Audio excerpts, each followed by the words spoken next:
Hello. आज हम पढ़ने जा रहे हैं एल्गी के बारे में और इसमें हम देखेंगे एल्गी का general features and general introduction.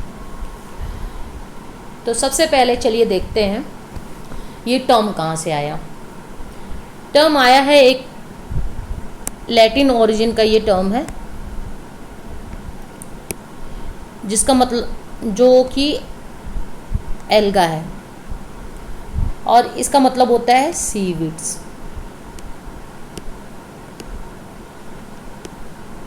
तो यहाँ से ये टर्म आया है एल्गी। ओके, नेक्स्ट देखते हैं father of algology. Father of algology हैं एफी फ्रिट्ज और इंडियन कॉन्टेक्स्ट में अक्सर क्वेश्चन पूछता है कि वैसे तो father of mycology, father of bryology या फादर ऑफ टेरिटोलॉजी तो हैं, बट अभी एक ट्रेंड है क्वेश्चन का एग्जामिनेशन में कि इंडियन कॉन्टेक्स्ट में पूछता है। तो फादर ऑफ इंडियन एल्गोलॉजी जो है वो एमओपी एंगर है। जैसे कि पिछले साल यूपीएचईएससी में एक क्वेश्चन था फादर ऑफ इंडियन एथनोबॉटनी जो कि एसके जैन है। तो इस तरह क्वेश्चन आने लगे हैं, इसलिए ये आप इम्पोर्टेंट लगाइएगा कि एमओपी एंगर जो है वो फादर ऑफ इंडियन एल्गोलॉजी है। नेक्स्ट देखते हैं हैबिटाट। हैबिटाट की बात करें तो ज़्यादातर एल्गी जो हैं वो एक्वेटिक होते हैं। एक्वेटिक में भी दो क्लासेस हैं, एक है फ्रेश वाटर, दूसरा है मैराइन। फ्रेश वाटर में ज़्यादातर जो ग्रीन एल्गी होते हैं या कह लें क्लोरोफाइसिए ग्रुप के जो एल्गी होती है, दे आर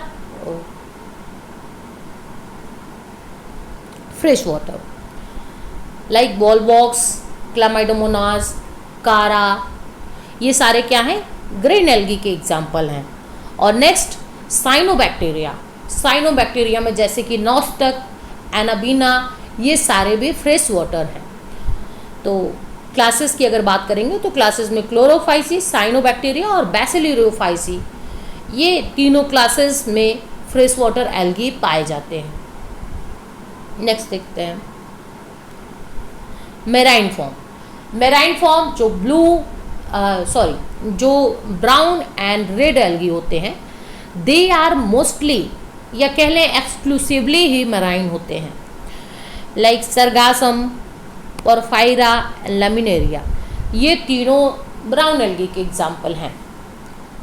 और एक रेड एल्गी होती है ब्रैक्टोस्पर्मम। वैसे तो हम एक्सक्लूसिवली रेड एल्गी जो हैं वो मराइन माने जाते हैं, लेकिन उसमें कुछ एक्सेप्शन भी है। जैसे कि ये है ब्रैक्टोस्पर्मम। ब्रैक्टोस्पर्मम एक रेड एल्गी है।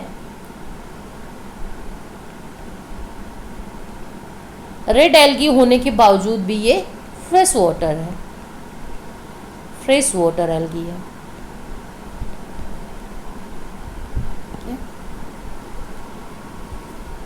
नेक्स्ट देखते हैं टेरेस्ट्रियल। अभी हमने डिस्कस किया कि ज़्यादातर एल्गी क्या होते हैं? एक्वेटिक होते हैं, लेकिन कुछ एल्गी ऐसे भी होते हैं जो टेरेस्ट्रियल होते हैं। और ये क्वेश्चन आया भी है किसी एग्ज़ाम में, और असिस्टेंट प्रोफेसर के ही एग्ज़ाम में आया है कि टेरेस्ट्रियल एल्गी का एग्जाम्पल क्या है। तो वो है fischerella and second one is lyngbya. Benthophyte, benthic, किसी भी चीज़ के अंडर वाटर मड में धंसे हों ये, तो ऐसे चीज़ को कहते हैं बेंथिक, बेंथोफाइट। तो कारा जो है वो अंडर वाटर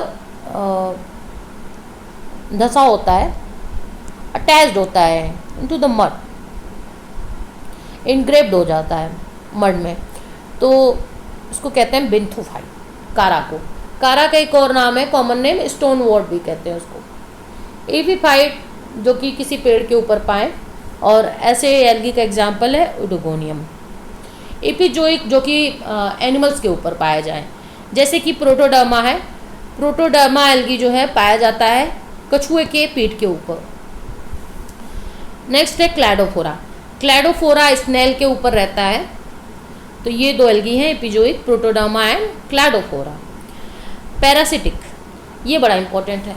पैरासिटिक एल्गी है वो सेफेलुरस, सेफेलुरस विरेसेंस एक इसकी स्पेसीज है, विरेसेंस। विरसेंस, ये जो है कॉज करता है red rust of T. T में एक बीमारी होती है रेड रस्ट, उसको ये कॉज करता है और ये चाय के पत्तों के ऊपर पाया जाता है। नेक्स्ट है बार्क ऑफ ट्री पे। बार्क ऑफ ट्री पे सिप्टोनेमा पाया जाता है।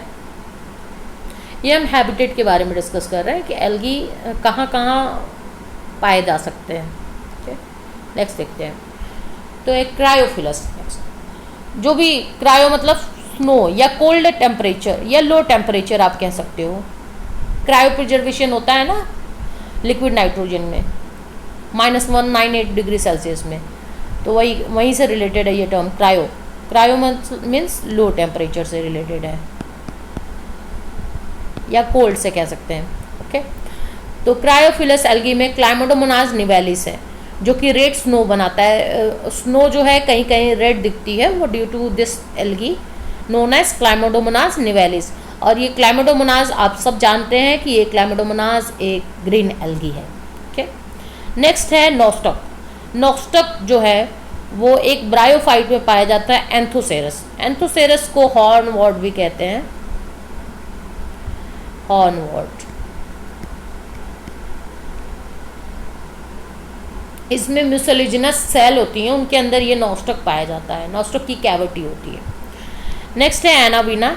एनावीना एक वाटर फॉर्म है, ये एजोला उसमें पाया जाता है।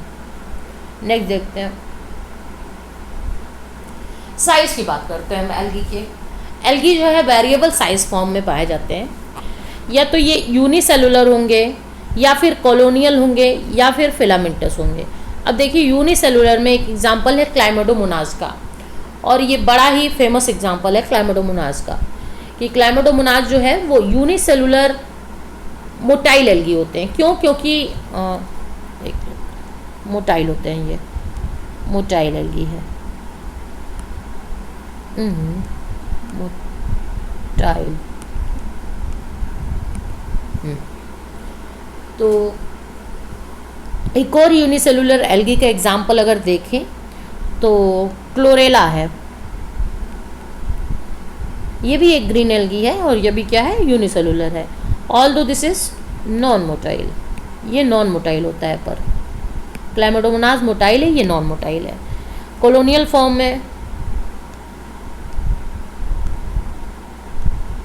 वॉलवॉक्स होता है, वॉलवॉक्स, और इसकी जो कॉलोनी होती है उसमें एक सेल का जो है फिक्स्ड नंबर होता है, इंडिफिनिट नंबर नहीं होता है, बल्कि फिक्स्ड नंबर ऑफ सेल होते हैं वॉलवॉक्स में। और ऐसी कॉलोनी को कहते हैं सिनोवियल।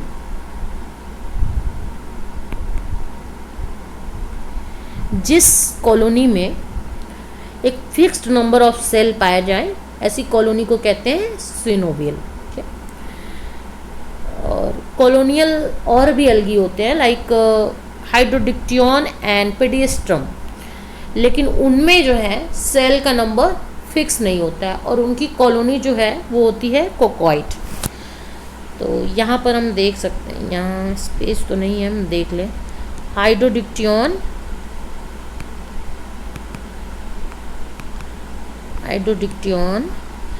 और पेडियस्ट्रम, इनमें इंडिफिनिट नंबर ऑफ सेल पाए जाते हैं। कोई सेल का नंबर फिक्स नहीं है कि इनकी कॉलोनी में कितने सेल पाए जाएंगे, इसलिए इसकी कॉलोनी को कहते हैं कोकोइड कॉलोनी। नेक्स्ट है filamentous kelp. Kelp usually laminaria को जो कॉमन नेम में बोलते हैं वो कैल्प बोलते हैं। तो laminaria is filamentous to massive plant bodies. Massive plant bodies भी होती हैं लाइक कारा और सरगासम, इनकी जो बॉडी होती है वो पूरी प्लांट की तरह, हायर प्लांट की तरह दिखती है, लगेगा नहीं देख के कि वो एल्गी है। और इनमें वैस्कुलर टिश्यू एब्सेंट होता है। ऑल्दो ये लेमिनेरिया जो है, लेमिनेरिया एक फ्यूफाइसिए है, इसमें कुछ सिप सेल्स पाए जाते हैं जो कि ये काम करते हैं वैस्कुलर टिश्यू का। और ये क्वेश्चन आ भी चुका है कि सेप सेल किस में पाए जाते हैं, किस एल्गी में पाए जाते हैं। तो ये है लेमिनेरिया, जिसे कैल्प भी कहते हैं। अब आइए बात करते हैं रिप्रोडक्शन की। रिप्रोडक्शन इसमें तीनों तरीके के पाए जाते हैं, वेजिटेटिव, एसेक्सुअल एंड सेक्सुअल। ठीक है, वेजिटेटिव में दो तरीके से होता है, तो फ्रेगमेंटेशन बड़ा कॉमन है, और यूलोथ्रिक्स में या फिर स्पाइरोगाइरा में भी फ्रेगमेंटेशन पाया जाता है। नेक्स्ट है हार्मोगोन्स। हार्मोगोन्स जो है वो ऑसिलेट्रिया और नॉस्टक में पाया जाता है। असेक्सुअल रिप्रोडक्शन में कई तरीके के स्पोर्स बनते हैं, कुछ फेवरेबल कंडीशन में बनते हैं, कुछ अनफेवरेबल कंडीशन में बनते हैं। तो सबसे जो कॉमनेस्ट है, कॉमन है सबसे, वो जूस्पोर है। और जूस्पोर या तो बाइसिलिएटेड हो सकता है, जैसे कि यूलोथ्रिक्स में टेट्रासिलिएटेड भी पाया जाता है स्पोर। जूस्पोर जो होता है वो टेट्रासिलिएटेड भी कभी कभी पाया जाता है यूलोथ्रिक्स में। ठीक है, मल्टीसिलिएटेड की बात करेंगे तो इडोगोनियम में, जो कि एक ग्रीन एल्गी है, ग्रीन एल्गी, उसके अंदर भी जूस्पोर पाया जाता है, लेकिन कैसे फॉर्म में? मल्टीसिलिएटेड फॉर्म में। एप्लेनोस्पोर नेक्स्ट पढ़ते हैं। ये पहला था जूस्पोर, दूसरा है एप्लेनोस्पोर। एप्लेनोस्पोर एक तरीके का नॉन मोटाइल स्पोर है और ये अनफेवरेबल कंडीशन में बनता है। प्रोटोप्लास्ट के ही रिजुवनेशन से, उसी के एक्सटेंशन से ये बनता है, और ये पाया जाता है क्लोरेला में और यूलोथ्रिक्स में। Chlorella and Ulothrix green algae हैं दोनों, इनके अंदर एप्लेनोस्पोर जो कि नॉन मोटाइल स्पोर है पाया जाता है। नेक्स्ट देखते हैं हिप्नोस्पोर। हिप्नोस्पोर भी अनफेवरेबल कंडीशन में पाया जाता है और थिकेंड नॉन मोटाइल स्पोर होता है। इसमें क्या होता है ना हिप्नोस्पोर में, कि ये प्रोटोप्लास्ट जो है श्रिंक करके सेंटर पे आ जाता है बिल्कुल, और ये एक थिक वॉल्ड सिक्रेट करता है। ओके, इसी स्पोर को कहते हैं हिप्नोस्पोर। हिप्नोस्पोर जो है वोकेरिया में, क्लैमिडोमोनाज में, जो क्लैमिडोमोनाज निवेलिस के भी जो आपने क्रायोफाइल्स पढ़ा था, जो कि रेड स्नो कॉज करता है, उसके अंदर हिप्नोस्पोर पाया जाता है और ये अनफेवरेबल कंडीशन में प्रोड्यूस होता है। नेक्स्ट देखते हैं, एक और स्टेज आती है पैमेला स्टेज। ये भी अनफेवरेबल कंडीशन का स्पोर फॉर्मेशन ही है। आइए देखते हैं, इसका डिटेल थोड़ा देखेंगे पैमेला स्टेज का। पहले तो बात करते हैं इसका नाम पैमेला क्यों पड़ा, क्योंकि ये इस कंडीशन में जब ये पैमेला स्टेज होती है तो ये एक एल्गा को रिसेंबल करता है, उसका नाम है पैमेला, इसलिए इसका नाम पैमेला स्टेज पड़ गया। जब कभी भी अनफेवरेबल कंडीशन या ड्राई कंडीशन होती है तो जूस्पोर या एप्लेनोस्पोर ये बाहर नहीं आते हैं, मतलब जर्मिनेट नहीं करते हैं, बल्कि instead they get surrounded by mucilaginous sheath. यहाँ आप देखिए मैंने एक डायग्राम भी बनाया है, ये पैमेला स्टेज है। यहाँ देखिए एप्लेनोस्पोर और जूस्पोर्स ये सारे एक म्यूसिलेजिनस सीथ, ये म्यूसिलेजिनस सीथ है, इससे कवर हो गए हैं। और मदर सेल के डिवीजन से अंदर तो सारे स्पोर्स बन रहे हैं, लेकिन they all are get covered by mucilaginous sheath. और जब भी फेवरेबल कंडीशन आएगा तो इनमें फ्लैजलेशन होगा, फ्लैजलेशन होके ये जर्मिनेट कर जाएंगे। तो इसी स्टेज को कहते हैं पैमेला स्टेज। और ये देखिए एक कॉलोनी की तरह लग रहा है ना, जैसे अभी वॉल्वॉक्स की कॉलोनी आप पढ़े थे, तो वो तो कॉलोनी थी, लेकिन ये है पैमेला स्टेज, जहाँ की अंदर एप्लेनोस्पोर और जूस्पोर्स ये सारे हैं, लेकिन ये बाहर नहीं आ सकते because of this covering mucilaginous sheath. Okay, तो इसी स्टेज को कहते हैं पैमेला स्टेज। पैमेला स्टेज भी पाई जाती है क्लोमिडोमोनाज में और यूलोथ्रिक्स में। नेक्स्ट देखते हैं एंडोस्पोर। अभी तक ख्याल रखिएगा जो भी स्पोर हम पढ़ रहे हैं वो एसेक्सुअल रिप्रोडक्शन में जितने टाइप्स के स्पोर बनते हैं एल्गी में वो पढ़ रहे हैं। एंडोस्पोर फेवरेबल कंडीशन में बनता है, पहली बात तो ये, और ये बनता है मिक्सोफाइसिए के अंदर। मिक्सोफाइसिए आप जानते हैं ब्लू ग्रीन एल्गी जो है वो मिक्सोफाइसिए ग्रुप का मेंबर है। और ये आप देख सकते हैं कि मदर सेल अंदर ही अंदर डिवाइड होकर स्पोर बनाती है, ये स्पोर है, ये सेल वॉल है। एकाइनेट,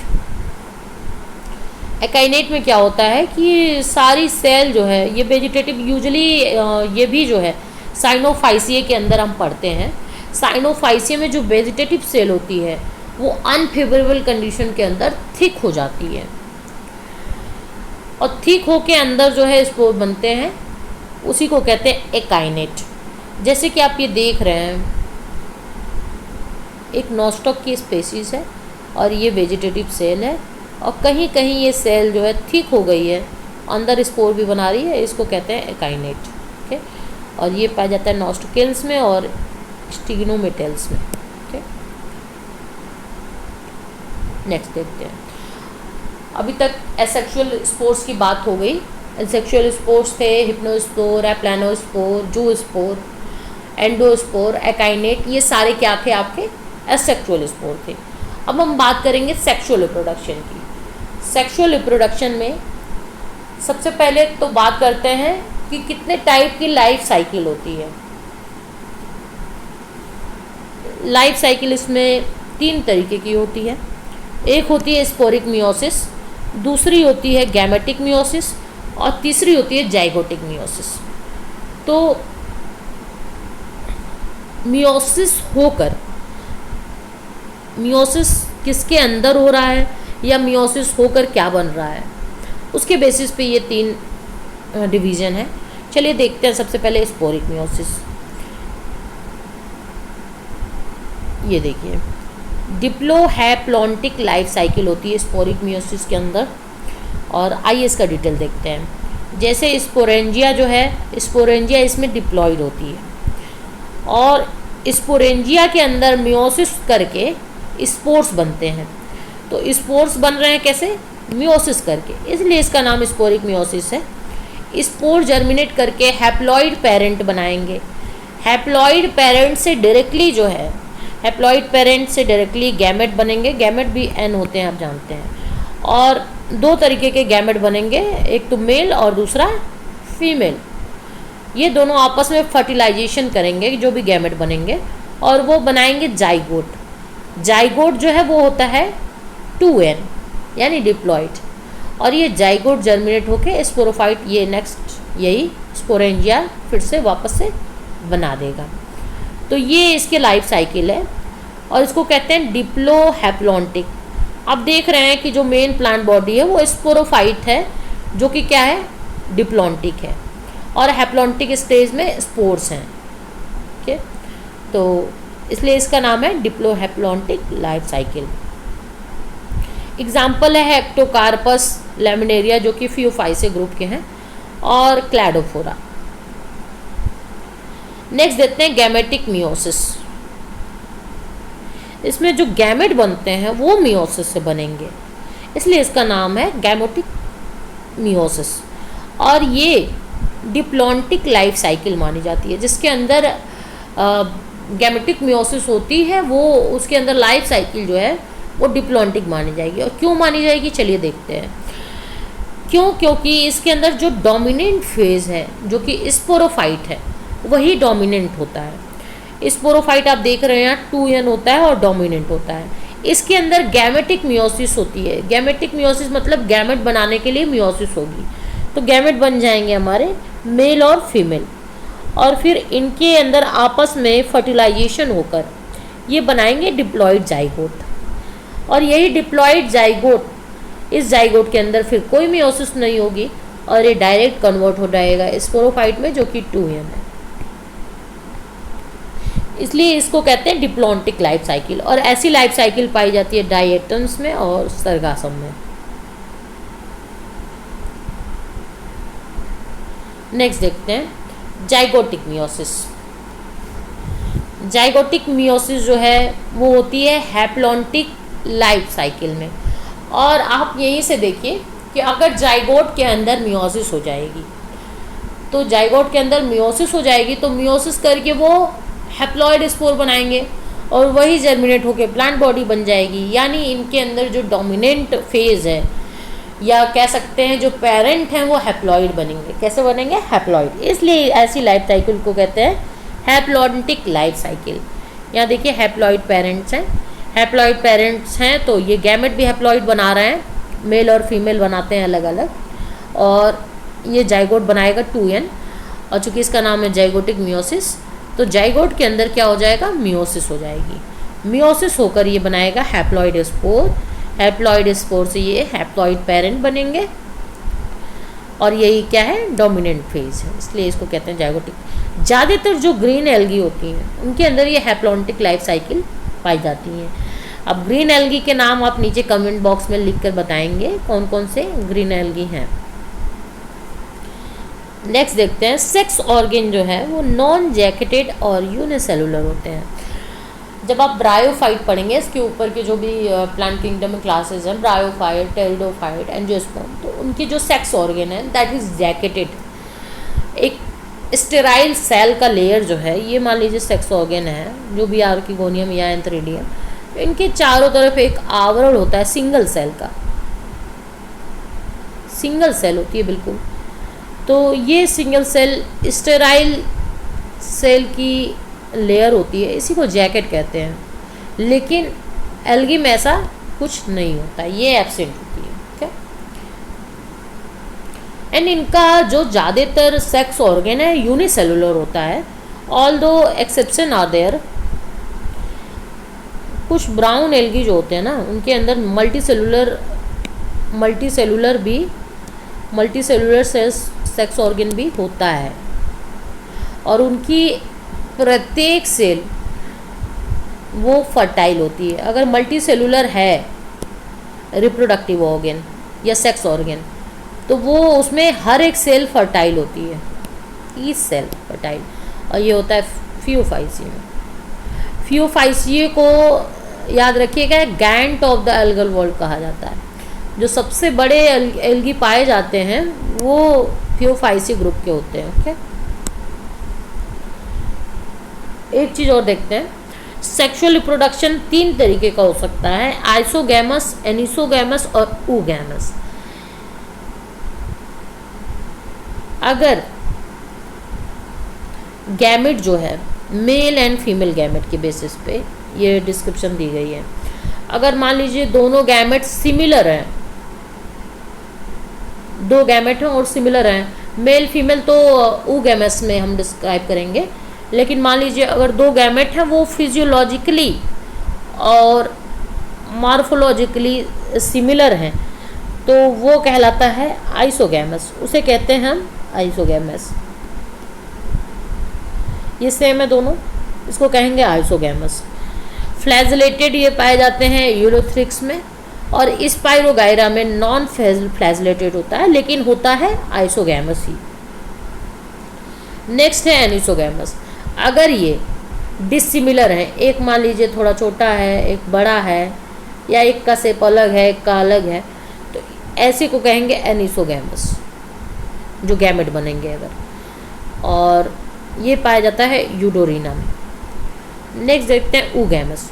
ऊगैमस में एक स्मॉल मोटाइल या फिर नॉन मोटाइल मेल गैमेट होता है।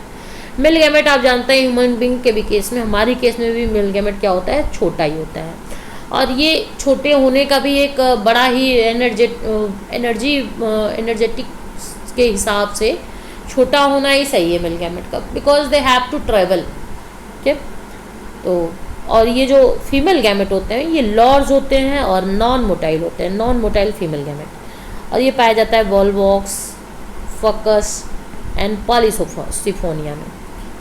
ठीक है, तो ऊगैमस रिप्रोडक्शन होता है वॉल्वॉक्स में, फकस में एंड पॉलीसिफोनिया में। आइसोगैमस आप देख रहे हैं ग्रीन एल्गा में दिख रहा है आपको, और एनिसोगैमस यूडोरिना में, ऊगैमस वॉल्वॉक्स, फकस एंड पॉलीसिफोनिया में। देखते हैं, वैस्कुलर टिश्यू इनके अंदर एब्सेंट होता है, लेकिन एक एल्गी है लेमिनेरिया, उसके अंदर सीफ सेल के फॉर्म में वेस्कुलर टिश्यू का कुछ अंश मौजूद होता है। ये क्वेश्चन काफ़ी बार आया है। 3 तरीके के इनके अंदर पिगमेंट पाए जाते हैं। एक तो क्लोरोफिल है। क्लोरोफिल कई तरीके के होते हैं, A, B, C, D, E, और इनके बेसिस पे क्लासिफिकेशन भी किया गया है एल्गी का, जो कि 11 क्लासेस हम पढ़ेंगे नेक्स्ट लेक्चर में। और ये जो ए क्लोरोफिल होता है, ये सारे एल्गी में पाया जाता है। ये यूनिवर्सल पिगमेंट है, आपको पता होना चाहिए कि chlorophyll A is the universal pigment that is present in almost all the plants and all the algae. Okay, next है कैरोटीनॉइड। कैरोटीनॉइड में कैरोटीन होता है और जैंथोपिल। अब जानते हैं फ्यूकोजैंथिन, जो कि ब्राउन एल्गी की जो कलर होता है ना, वो ड्यू टू दिस पिगमेंट फ्यूकोजैंथिन की वजह से ब्राउन एल्गी ब्राउन होते हैं। नेक्स्ट है फाइकोबिलिन। फाइकोबिलिन 2 तरीके के होते हैं, फाइकोएरिथ्रिन एंड फाइकोसाइनिन। फाइकोसाइनिन कुछ ब्लू अपीयरेंस देता है और फाइकोएरिथ्रिन रिस्पॉन्सिबल होता है रेड कलर के लिए। फाइकोएरिथ्रिन का फार्मूला है C34H46O8N4 और फाइकोसाइनिन का फार्मूला है C34H44O8N4। तो फ़र्क सिर्फ यहाँ पर है H, हाइड्रोजन एटम के प्रेजेंस में फ़र्क है। हाइड्रोजन एटम जहाँ पे 2 कम है वो नीला हो गया, यानी फाइकोसाइनिन हो गया, और जहाँ पे 2 ज़्यादा है वो लाल है। ठीक है, और इससे रिलेटेड क्वेश्चन भी बनते हैं पिगमेंट से रिलेटेड, इनकी सॉल्युबिलिटी के बेसिस पे। तो ये जो क्लोरोफिल और कैरोटीनॉइड होता है, ये याद रखिएगा, ये वाटर इनसॉल्युबल है,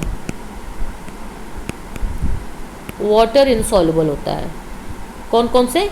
क्लोरोफिल एंड कैरोटीनॉइड, यानी डबल C जो है वो वाटर इनसॉल्युबल होते हैं। और फैट में ये सॉल्युबल होते हैं, फैट सॉल्युबल होते हैं, फैट में आसानी से घुल जाते हैं। नेक्स्ट है फाइकोबिलिन। फाइकोबिलिन जो है वो वाटर सॉल्युबल होता है, वाटर सॉल्युबल होता है। ओके, एल्गी का जो न्यूट्रिशन होता है वो ज़्यादातर क्या होता है? ऑटोट्रॉफिक, ज़्यादातर क्या ऑटोट्रॉफिक ही होता है। There may be some exception, जैसे कि पैरासिटिक एल्गी आप पढ़े हैं, सेफ्युलरस जो कि ग्रीन एल्गी के ऊपर पाया जाता है, वहाँ से कुछ जो कि टी के ऊपर पाया जाता है, टी लीव्स के ऊपर। सेफ्युलरस विरिसेंस वो पैरासिटिक होता है, वहाँ से कुछ न्यूट्रिशन वो एब्जॉर्ब करता है। लेकिन एल्गी जो क्या होते हैं वो ऑटोट्रॉपिक होते हैं। क्यों होते हैं? क्योंकि इनके अंदर क्लोरोफिल पाया जाता है। और ये आप देख रहे हैं ना, ये कैरोटीनॉइड जो होते हैं ये लाइट हार्वेस्टिंग कॉम्प्लेक्स होते हैं, लाइट हार्वेस्टिंग पिगमेंट हैं, फोटो ऑक्सीडेशन से बचाते हैं, कोई डैमेज ना हो उससे बचाते हैं। तो that's all about general characteristics of algae. ये मेरा फर्स्ट लेक्चर है। Hope you like it. If you like it, do share and subscribe this channel. और क्या क्या चेंजेस आने चाहिए वो भी आप सजेस्ट करिए। ठीक, so thank you.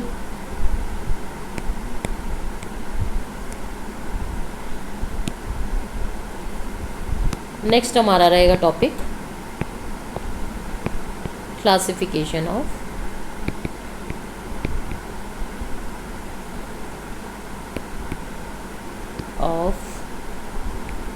algae. Okay, see you.